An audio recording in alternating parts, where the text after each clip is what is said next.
Classes साहब, आमिर साहब, ये जो बिजली के बिल्स में तो हमने अपने प्रोग्राम में डिस्कस किया था, लेकिन जो अब गैस के बिलों में खतरनाक इजाफा हो रहा है, क्या इसका नतीजा निकलेगा? स्टीम जो ये बढ़ती जा रही है फटेगी? मुझे एक अभी असद उमर साहब को वेलकम करते हैं, उनसे बड़ी तफसील से बात करेंगे। बल्कि मेरा ख्याल इस वक्त अगर कोई गैस प्राइसेस पे कोई रोला डाल रहा है और जो इस पूरे इस इशू को उठा रहे हैं वो असद उमर साहब हैं। बिल्कुल ठीक है। बाकी तो हर तरफ हमें खामोशी, अंधेरा ही अंधेरा नजर आता है ना किसी को ख्याल है, तो ना इन इशूज से वो कंसर्न है। मुझे याद आ गया कि इस मुल्क के साथ कि कैसे ये ऑफिशियल ब्यूरोक्रेसी जो है, वो पॉलिटिकल ब्यूरोक्रेसी हो या आपकी आप सिविल हो, ये कैसे कैसे फ्रॉड करते हैं। मैं छोटा सा एक वाक़या सुनाना चाहता हूँ। जब इनका पाक ईरान गैस ये प्रोजेक्ट चल रहा था, वो फरमा रहे थे कि हम गैस पाइपलाइन लेके आ रहे हैं। इन्होंने उस वक्त जब डॉक्टर आसिम हुसैन साहब थे और पीपल्स पार्टी थी, जरदारी साहब थे, जो आज बड़ा रोला उनका मैं सुन रहा था, और खुर्शीद शाह साहब उस पर वो नाराज़ हो रहे थे। उस वक्त इन्होंने पाक ईरान गैस के नाम पे एक बिल लाए थे, ये पीपल्स पार्टी के, हमने गैस पाइपलाइन बिछानी है, हमारे पास पैसे नहीं है, अवाम देंगे। 5 साल तक अवाम से गैस वो सरचार्ज का बिल लेते रहे कि ईरान से हमने गैस हमने आनी है, हमने अपनी पाइपलाइन बिछानी है, इंफ्रास्ट्रक्चर डेवलप करना है। आज तक किसी को नहीं पता कि पाक ईरान वो गैस पाइपलाइन जो थी उसका क्या बना। उस पे जो सरचार्ज आपने लोगों से अरबों रुपए इकट्ठे किए, एग्जैक्ट अमाउंट भी बता देंगे, वो पैसा कहाँ पे गया है, वो किधर गया है आपके पास पैसा। अच्छा, सिपैक का इन्होंने हमें बताया कि सिपैक जो है जनाब ये पाकिस्तान के लिए आ रहा है, बिल्कुल आ रहा है। वो एक और उस पर इशूज़ है, बहुत सारे तो लोग ये कह रहे हैं सारी मुलाजमतें जो हैं, सारा वर्कर जो तो चाइना से आ रहा है। अभी तक हमें कहीं नजर नहीं आता कि पाकिस्तानी लेबर को भी वहाँ काम मिल रहा हो, खैर जो भी हो रहा हो। अब हमें बताया गया कि उसकी जो हमने आके सिक्योरिटी करनी है, उसका भी ये पैसे सिपैक के भी आपने टैक्स लगा दिया है। आज जो गैस की कीमतें, जो मैं पढ़ रहा था असद उमर साहब का एक उस पर उनका व्यू पढ़ रहा था कि असद उमर ये कहते हैं कि दुनिया भर में गैस की प्राइसेस लोएस्ट हुई हैं, नीचे गई हैं। पाकिस्तान में गैस की कीमतें जो हैं वो 36% बढ़ा दी गई हैं और कहीं से कोई आवाज नहीं उठ रही है। एक उसके अंदर मेरा ख्याल असद आप हमें ब्रीफ कर सकते हैं कि एक झटके में 14% गैस 58 रुपए पर यूनिट, ये क़यामत नहीं आम आदमी के लिए तो क्या है, जरा हमें बताएं ना इस पे। मैं आमिर इस पे आपको बताता हूँ, लेकिन चले मैं पहले इसका बता देता हूँ। कीमत जो है जी, इन्होंने कुछ जो खास अहम जो चीजें, जिस तरह इंडस्ट्री है, सनत है, जिस तरह सीएनजी है, जिस तरीके से पावर प्लांट्स आपके जो बिजली बनाने वाले कारखाने, उनकी तो 36% गैस की इन्होंने कीमत बढ़ाई है, लेकिन औसतन भी जो है वो 14% से ज्यादा बढ़ गई है। जब से ये हुकूमत आई है उस वक्त से आलमी मंडी में गैस की कीमतें जो है वो आधी से भी कम हुई हैं। वो क्रूड प्राइस के साथ लिंक्ड होती है। $110 का क्रूड था, आज सुबह $51 का क्रूड था, यानी निस्फ से भी कम है। इसी अरसे के अंदर यही सनत के लिए और पावर के कारखानों के लिए, बिजली बनाने के कारखानों के लिए 67% इजाफा किया गया है गैस की कीमतों के अंदर। जो अभी बात कर रहे थे किस तरीके से किया है, ये GIDC जिसकी भी बात कर रहे थे कि वो इंफ्रास्ट्रक्चर बनेगा, उसके लिए इन्होंने टैक्स लगाया है। बिजली के ऊपर इन्होंने नीलम जेलम का सरचार्ज लगाया, इन्होंने कर्ज वापस करने का एक सरचार्ज लगाया।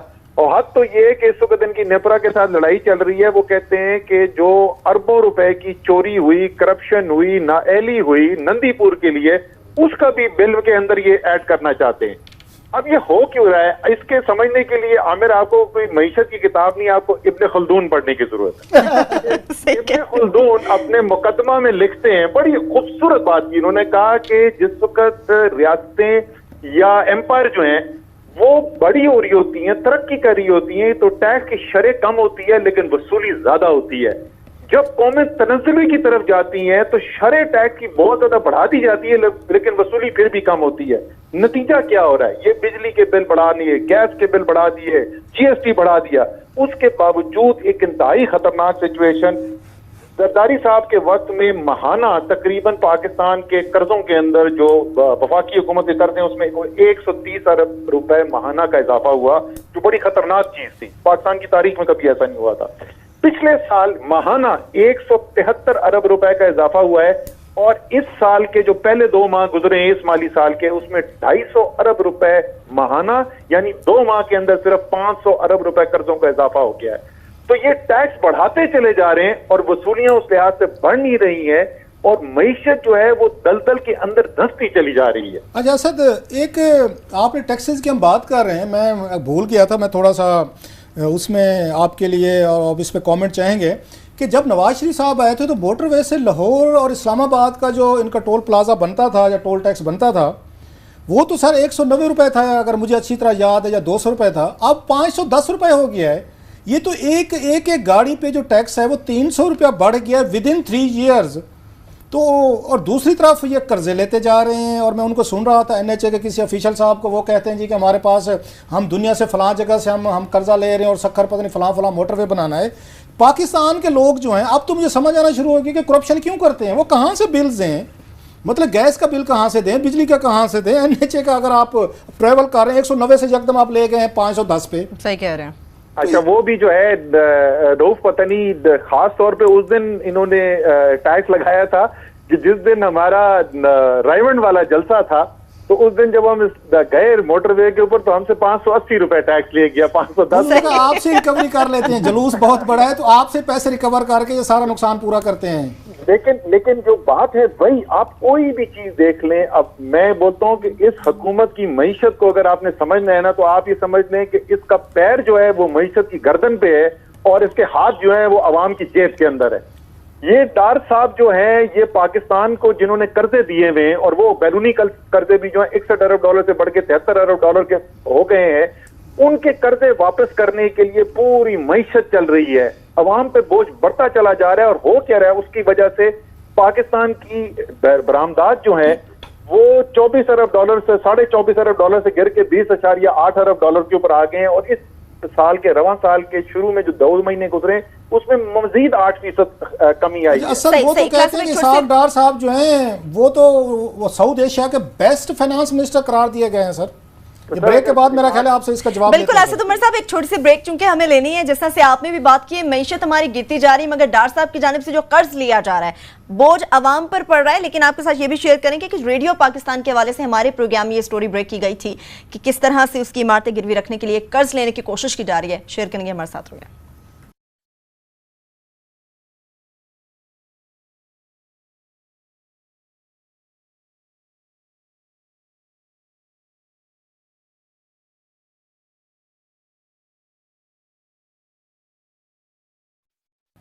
ब्रेक के बाद आपको प्रोग्राम में हम एक बार फिर से खुशामदीद कहेंगे, क्योंकि मैशत के हवाले से बात हो रही है लेकिन टोल टैक्स के हवाले से भी क्लासेस हम बात कर रहे हैं। मोटरवे के टोल टैक्स थोड़ी सी करेक्शन कर लूँ। अभी आगे असद उमर साहब ने भी यही कहा कि उनसे 580 रुपये लिए गए। मुझे अभी 2-3 मैसेजेस आए हैं। तो एक ने कहा कि 560 रुपया हो गया लेटेस्ट, एक और मैसेज आया उन्होंने नहीं जनाब 580 है। बहरहाल 580 और 560 के दरमियान है। लेकिन असद उमर साहब अगर कह रहे हैं 580 वाला फिगर तो वो ज्यादा है। मतलब इट्स शॉकिंग कि विद इन 3 ईयर्स आप 190 से 580 ले गए, 400 रुपये बनता है सर। ये 400 रुपीज पर व्हीकल पर पर्सन। आप कह रहे पर्सन मीन जो ड्राइव करके जा रहा है। किसी और टॉपिक चला जाएगा, किसी और वो ठेके पे दे दिया गया है, क्योंकि जो है वो जो सड़क जो ठीक की गई वो ऑलरेडी जो ठीक की है वो खराब होना भी शुरू हो गई है। तो उनको टोल टैक्स के जरिए वो कहते हैं जी हमने तो एक पैसा नहीं लगाया हुकूमत का। देखिए ना, वो पैसा ये है कि लोगों को ये पैसे ज्यादा देने पड़ रहे हैं। एक और भी वैसे स्कैंडल है वहां पे कि जो पेट्रोल पंप जो थे ना पहले PSO के पास थे, अब एक और कंपनी को वो मिल गए हैं। शायद कोई नई कंपनी है वहां पर, वो किसी और दिन के लिए रख लेते हैं। असद उमर साहब, हम ये बात कर रहे थे सकूक बॉन्ड की, आपसे अंडरस्टैंड करना चाह रहे थे।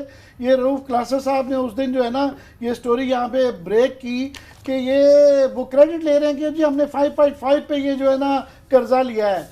तो ये जो रेडियो पाकिस्तान जो है कितने उस पे उसका हेडक्वार्टर दिया गया है जी? मैं सर थोड़ा सा असद को मैं थोड़ा सा वो कर दूं, लेकिन मेरा बस मैं इनका भी सुन लीजिएगा। मैं ये सवाल करना चाह रहा था कि जब ये आप गिरवी रखवा के जायदाद जब ये कर्जा लेते हैं तो फिर ये 5.5 की बात करते हैं, तो वो क्रेडिट है या डिसक्रेडिट है, क्या फर्क पड़ता है उससे? देखिए, वो जरा सी टेक्निकल चीज है। सकूक की जो ट्रांजैक्शन होती है वो इस्लामिक बैंकिंग की ट्रांजैक्शन है, तो उसमें आपको नीचे कोई असासा जो है उसको गिरवी रखाना पड़ता है। उमूमी तौर पे आप कर्जा नहीं ले सकते हैं। लेकिन ये कर्जा लेने के लिए पहले तो 5% में बता दूं कि पिछले 6 माह के अंदर जो तरक्की पजीर ममालिक हैं उसमें 7 ट्रांजैक्शन हुई हैं, जिसमें से दूसरी सबसे महंगी ट्रांजैक्शन जो है कर्जा जो है वो पाकिस्तान ने लिया 5.5% का, और आइवरी कोस्ट ने 5% लिया था जो इससे जरा सा महंगा था। तकरीबन औसत जो है बाकी 5 ट्रांजैक्शन जो 3% के करीब बनती है। तो सस्ता कर्जा हमने नहीं लिया है, कर्जा हमने महंगा लिया है। लेकिन जब गिरवी अगर आपने रखवाना ही था, देखें पाकिस्तान रेडियो जो है, पाकिस्तान टेलीविजन जो है, वो कौम का एक असासा है, वो पाकिस्तान की तारीख का हिस्सा है। ऐसी चीजों को गिरवी दिखाना मेरे ख्याल में इंतहाई गैर मुनासिब है। आपने अभी बात की ना कि दुनिया में न किस इस पे रेशियो पे बॉन्ड्स मिले हैं। इंडिया की कंपनी है, इसका नाम है रिलायंस। जब पाकिस्तान ने 8.25% पे इन्होंने बॉन्ड्स लिए तो रिलायंस को 2.5% उससे एक साल पहले, कुछ अर्सा पहले एक प्राइवेट कंपनी इंडिया की, उस पर इंटरनेशनल जो उस पर वो हैं सरमायाकार हैं, वो 2.5% पे उन्होंने उनको ऑफर किए। पाकिस्तान जो एक रियासत है इसको 8.25 पे मिल रहे हैं। और इसके साथ में थोड़ा सा ऐड ये आपसे भी इस पे मैं चाहूँगा, रेडियो पाकिस्तान के साथ ये हालत हो गई है कि मुझे बताया गया है कि जो आपका मुल्तान ये रेडियो स्टेशन है सर, आपका फैसलाबाद है, भावलपुर है, इनके जो आर्टिस्ट हैं सर, इनके जो फनकार हैं, इनके रिसोर्स पर्सन हैं, इवन मुल्तान जो है आपको पता है सराइकी इलाके का सबसे बड़ा म्यूज़िक एक वहाँ से आता है, उनका म्यूज़िक सेक्शन बंद हो गया है, उनका वहाँ पे ड्रामा सेक्शन बंद हो गया है। इन इलाकों के स्टेशन जो हैं इनके अपने वर्कर्स को तनख्वाहें देने के लिए पैसे नहीं हैं। 8 महीने से मुल्तान से नहीं मिली, भावलपुर, फैसलाबाद, इवन लाहौर का एक यूनिट है, इनका जो सपोर्टिंग स्टाफ है, आर्टिस्ट हैं, सिंगर हैं या दूसरे सोर्स पर्सन हैं, उनको इन्होंने पिछले 6-8 महीने से उनको पेमेंट नहीं कर सके। जो रेडियो पाकिस्तान दिवालिया हो चुका है सर, उसके लिए स्कूक बॉन्ड्स के लिए आप उसको गिरवी तो रख रहे हैं लेकिन देने के लिए पैसे नहीं है, उनको रहन पे भी रख दिया गया है। और जो प्राइस लगाई गई वैल्यूएशन वो शर्मनाक हद तक कम है, 80 करोड़ है। मैं बता देता हूँ, वो उसकी 61 बिल्डिंग है सर। असद ये रेडियो पाकिस्तान की 61 बिल्डिंग्स हैं पाकिस्तान में, उनकी टोटल प्राइस जो है वो 72 करोड़ रुपए, या आप कह सकते हैं 1.25 करोड़ रुपए पर बिल्डिंग लगाई गई है सर। सिर्फ 72 करोड़ और 61 बिल्डिंग्स ये इसकी रेडियो पाकिस्तान शर्मनाक ये कम लगाई गई है कीमत इसकी। जी सर, बिल्कुल शर्मनाक, बिल्कुल ठीक है लफ्ज़ आपने इस्तेमाल किया है जी। अल्लाह खैर करे, कहीं ये ना हो कि फिर जानबूझ के सुकूक के ऊपर डिफॉल्ट किया जाए कि ये किसी के हत्थे चढ़ सके। लेकिन क्लासर साहब अगर आप मुझे इजाजत देना, मैं छोटी सी बात दोबारा से, क्योंकि शुरू में आमिर ने इसकी बात की थी, ये जो आप बात कर रहे थे ना कि रेट हमें ज्यादा मिल रहे हैं और रिलायंस जो है इंडिया की कंपनी, उसको इससे आधे से भी कम पे ऊपर कर्जा मिल रहा है, उसकी वजह बड़ी सादा सी है जी। अब जो इंटरनेशनल मार्केट से आलमी मंडियों के अंदर टेलीविजन के इश्तिहार और तस्वीरें और फीते काटने से नहीं वो इंप्रेस होते, वो कागजी रिपोर्टों के ऊपर नहीं जाते, वो बड़े हार्ड नोज इन्वेस्टर होते हैं, वो देखते हैं आपकी हकीकत इस वक्त क्या है। और हकीकत इस वक्त ये है कि पाकिस्तान का, जैसे हम पहले बात कर रहे थे, पिछले 3 साल में मईशत में तो खराबी हुई है, लेकिन उससे ज्यादा खतरनाक बात जो हो रही है कि ये जो नया माली साल हुआ है इसमें ये खराबी की रफ्तार और तेज हो गई है। मैंने कर्जों का आपको बताया, 2 महीने के अंदर 529 अरब रुपए के कर्जे बढ़ गए। तिजारत का खसारा पहले 2 महीने में 92% इजाफा हुआ है। तो डार साहब जो है वो जरूर, हम भी मुबारकबाद देते हैं जी उनको, अल्लाह ताला और बहुत सारे इसी तरह के अवार्ड दिलाए, लेकिन कौम का दर्द उम्मीद है कि वो भी रखते होंगे हमारी तरह। ठीक है, हमारा सब कुछ इसी मुल्क के अंदर है, जीना मरना इधर है, कोई असासा बार नहीं है, कोई वीजा बार का नहीं है, लेकिन पाकिस्तानी तो वो भी हैं, कुछ दर्द रखते होंगे। पाकिस्तान की मईशत एक बहुत खतरनाक डायरेक्शन में जा रही है, कर्ज के दलदल के अंदर बसती चली जा रही है, इंडस्ट्री हमारी कमजोर होती जा रही है, और ये 36% गैस प्राइस बढ़ाई है, मैं अभी भी इनसे मुतालबा करता हूँ, खुदा का वास्ता दोबारा सोचें, इसको वापस ले लें। पहली इंडस्ट्री सनत बैठी हुई है, बिल्कुल ही बैठ जाएगी अगर इस तरीके से कीमतें बढ़ाते रहेंगे। हुकूमत तो तस्लीम नहीं कर रही है। मेरा ये क्विकली कि एक तरफ ये कहते हैं कि हमारे रिजर्व जो है $23 बिलियन के हैं, फिर इतनी इमरजेंसी और इस तरह की ये रहन रखवा के जो कर्जे लेने की जरूरत क्या है इस वक्त? सर मैंने आपको बताया ना अभी कि 2 माह के अंदर सिर्फ 529 अरब रुपए के कर्जों का इजाफा हुआ है। मुसीबत इनको ये पड़ी हुई है कि वो इश्तहार चलाना, टीवी पे खबर लगवाना तो और बात होती है, वो तो लगवा दी, लेकिन नीचे तो मईशत जो है वो तो हकीकत की बुनियाद के ऊपर चलती है ना, वहां पे तो नारे और तकरीर और तस्वीर और इश्तहार से काम नहीं चलता। तो हकीकत क्योंकि कमजोर है इसलिए डेस्परेट मेजर लेने पड़ रहे हैं। ये 36% भी जो गैस की प्राइस का इंक्रीज है, ये एक डेस्परेट मेजर है, ये दिखाता है कि ज़हन पे दबाव कितना है। असद मुझे याद आ रही है सेनेट की स्टैंडिंग कमेटी, सलीम मांडवीवाला साहब उसके चेयरमैन हैं, उन्होंने यूरो बॉन्ड्स पे उन्होंने अपने उसमें एजेंडे में लेके आए थे, वहाँ पे उन्होंने सलीम मांडवीवाला साहब ने खुद इंकशाफ किया, वो फाइनेंस मिनिस्टर भी रहे हैं, अंदर की बातें जानते हैं। उन्होंने कहा था जो पाकिस्तान ने दुनिया का महंगा तरीन यूरो बॉन्ड उन्होंने लिया था 8.25% के $500 मिलियन के लिए, हम $410 मिलियन सूद हम देंगे। वहाँ इंकशाफ हुआ था कि पाकिस्तान से $75 मिलियन जो हैं वो पाकिस्तान से भेज के वहाँ से यूरो बॉन्ड खरीदे गए थे, क्योंकि सबसे ज़्यादा महंगे बिक रहे थे। जब उन्होंने नाम मांगे तो सेक्रेटरी फाइनेंस जो हैं वहाँ पे, ये डॉक्टर वकार जो हैं, उन्होंने बैंकों को रोक दिया, उन्होंने पार्लियामेंटेरियंस को रोक दिया कि आप ये नाम नहीं पूछ सकते कि ये हमसे कि पाकिस्तान से किन किन लोगों ने जाके वो बॉन्ड्स खरीदे हैं। तो ये सारे बॉन्ड्स की जो कहानी है, ये पाकिस्तान की इलीट मिलजुल के तो नहीं कर रही कि अपना जो इनका वाइट मनी है, ब्लैक मनी है, जो भी है, कि इतना बड़ा प्रॉफिट कि आपको $500 मिलियन पे $410 मिलियन का आपको सूद मिलेगा। तो ये सकूक बॉन्ड के पीछे हम खुद तो नहीं बैठे हुए सारे। ये सिर्फ बॉन्ड की कहानी तो नहीं है रोक क्लासरा, ये तो पूरी पाकिस्तान की मईशत की कहानी आपने बता दी। मैं जो फाइनेंस की कायमा कमेटी की मीटिंग में जो मैंने सवालात पूछे थे स्टेट बैंक से, जब जवाब मिले तो उसमें मैं यही तो मैंने पॉइंट आउट किया था कि यार ये देखो, ये फॉरेन एक्सचेंज रेगुलेशन एक्ट बनता है फेरा, उसके बनने के 1 साल के बाद पनामा में कंपनियां रजिस्टर हो जाती हैं, उसके 1 साल के बाद जो है लंदन में फ्लैट खरीदे जाते हैं। यहाँ तो पूरे कवानीन मुल्क के जो हैं वो ताकतवर के लिए बना दिए गए हैं, वो गरीब को पीसने के लिए बना दिए गए। ये सिर्फ रेडियो पाकिस्तान नहीं है, स्टील मिल है, मशीन टूल फैक्ट्री है, हैवी इलेक्ट्रिकल कॉम्प्लेक्स है। 5-5, 6-6 महीने मजदूरों को तनख्वाहें नहीं मिल रही हैं। मशीन टूल फैक्ट्री के अंदर 6 साल से रिटायर्ड मुलाजमीन को पेंशन नहीं मिल रही है, बेवाओं की पेंशनें बंद हुई हुई है। मेरी तो समझ में नहीं आती ये रात को उनको नींद कैसे आती है कि ये अमीरों के लिए तो इस मुल्क में हर चीज की दौलत मौजूद है, लेकिन गरीब की, मजदूर की, बेवा की पेंशन देने के लिए इस मुल्क के पास पैसा नहीं। वो तो तैरे लहूती के नारे लगते होते थे, तैरे लहूती इस रिस्क से बहुत अच्छी, वो तो नारे लगते थे। ये बॉन्ड से ज्यादा तो जेम्स बॉन्ड की कहानी लग रही है सर। मुझे भाई ये बताएं, मुझे जो ये लग रहा है कि ये 24 बिलियन का जो ट्रेड गैप बढ़ गया है, तो ये कर्जे इसलिए लिए जा रहे हैं कि उसको कवर अप कर रहे हैं कि बजाय इसके कि एक्सपोर्ट्स को फोकस करें और इंपोर्ट्स को कंट्रोल करें, तो उसको करने की बजाय ये कर्जे लिए। कर्जे अर्जेंसी क्या है? देखिए बिल्कुल 100% यही हो रहा है। देखिए जो इंपोर्ट थी $45 अरब पे 3 साल पहले, वो $45 अरब पे ही खड़ी हैं, वो वहीं की वहीं है। एक्सपोर्ट आपकी गिरती चली जा रही है।